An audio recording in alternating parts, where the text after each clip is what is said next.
Hello everyone, welcome back to our channel. In today's video, I'm going to show you how to add text to your Tradingview chart right from your smartphone app. So whether you are making important levels or adding notes, this feature is super handy. So let's get started. First of all, unlock your phone and make sure you are connected to the internet. And download the Tradingview app if you haven't already. Once you download the app, launch the app on your phone.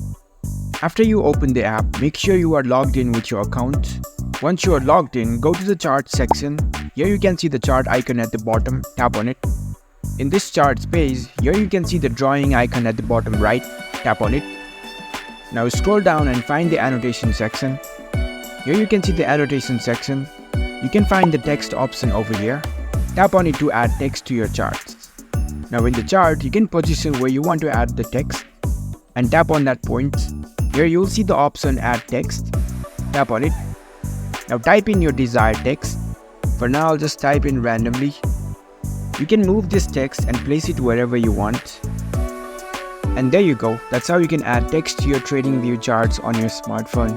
If you found this video helpful, don't forget to give this video a thumbs up and subscribe to our channel for more tech tips. Thank you for watching.